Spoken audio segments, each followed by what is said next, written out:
Blasfêmia contra o Espírito Santo. O que vem a ser essa terrível blasfêmia contra o Espírito Santo? Pode ser cometido nos dias de hoje? Irei te responder essas perguntas nesse vídeo. Fique até o final e compartilhe com seus amigos que também têm esta dúvida. Em Mateus 12, 31 e 32, Jesus nos diz que todo pecado e blasfêmia serão perdoados aos homens, mas a blasfêmia contra o Espírito não será perdoada. Até se alguém proferir alguma palavra contra o Filho do Homem, isso lhe será perdoado. Mas se alguém falar contra o Espírito Santo, não lhe será perdoado nem nesse mundo, nem no porvir. Antes de tudo, devemos nos questionar: por acaso o Espírito Santo é mais importante que Jesus Cristo, visto que Deus perdoa as ofensas contra o Filho e não contra o Espírito Santo? A resposta é não. Maldizer Cristo era uma ofensa perdoável enquanto ele estava aqui na terra. Mas quando o Espírito Santo veio no Pentecostes, comprovando que Jesus era o Cristo e estava vivo, a rejeição do testemunho do Espírito é imperdoável. A única consequência possível era o julgamento. Ao rejeitarem João Batista, os líderes estavam rejeitando o Pai. Ao rejeitarem Jesus, eles estavam rejeitando o Filho. Ao rejeitarem o ministério dos apóstolos da igreja, eles estavam rejeitando o testemunho do Espírito. O Espírito é a última testemunha. Tal rejeição não pode ser perdoada. É Ele quem convence o mundo do pecado. Portanto, é possível cometer esse pecado imperdoável nos dias de hoje? A resposta é sim. A blasfêmia contra o Espírito Santo consiste na rejeição categórica e definitiva da pessoa de Jesus Cristo. É quando a pessoa chega em um estágio da vida que não ouve mais a voz de Deus em seu coração. Seu coração se tornou endurecido pela constante e persistente rebeldia contra as leis de Deus.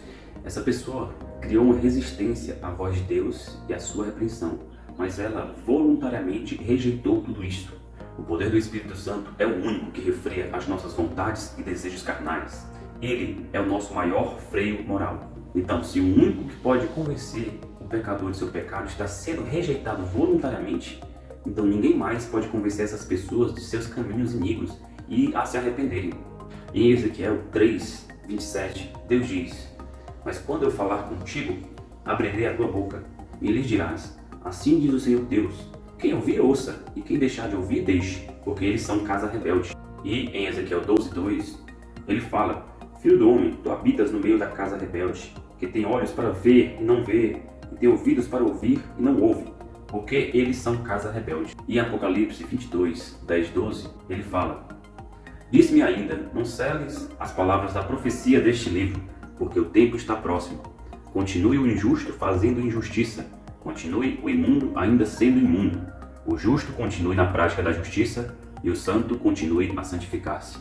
Nesses versículos, vemos que as pessoas desprezam a repreensão de Deus e se rebelam contra as leis divinas, seguindo os seus próprios caminhos. Quando isso acontece, Deus as entrega a si mesmas para praticar a iniquidade e para se fartarem dos seus próprios conselhos e dos seus próprios caminhos. Jesus nos deixou claro que todos os pecados podem ser perdoados se houver arrependimento, seja adultério, assassinato, blasfêmias e outros pecados semelhantes. Mas não será perdoado aquele que rejeita o Filho, pois é o Espírito que dá testemunho de Cristo, e é Ele quem convence o pecador perdido. Normalmente, a salvação e a perdição são seladas somente após a morte do indivíduo, mas especificamente em casos de blasfêmia contra o Espírito Santo, essa pessoa já está condenada em vida. Não há mais nada o que se possa fazer, pois aquele que convence do pecado, da justiça e do juízo foi negado voluntariamente.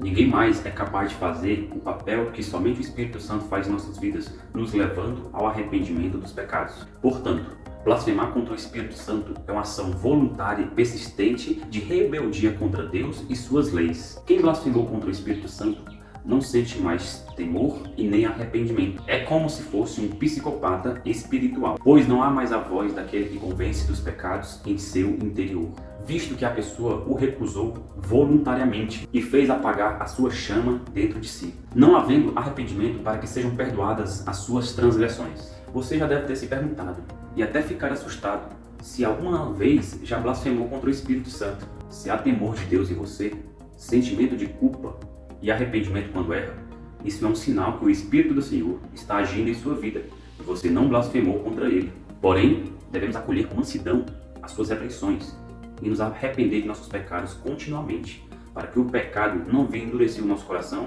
e venhamos a blasfemar contra o Espírito de Deus. Então, estejamos sempre buscando estar sensíveis à voz de Deus, estando atentos às suas repreensões, pois as repreensões da disciplina são o caminho da vida. Espero que esse vídeo tenha trazido edificação para a sua vida. Se sim, deixe seu gostei e compartilhe com mais pessoas para serem edificadas também. Que o Senhor Jesus o abençoe. Até o próximo vídeo e fica na paz.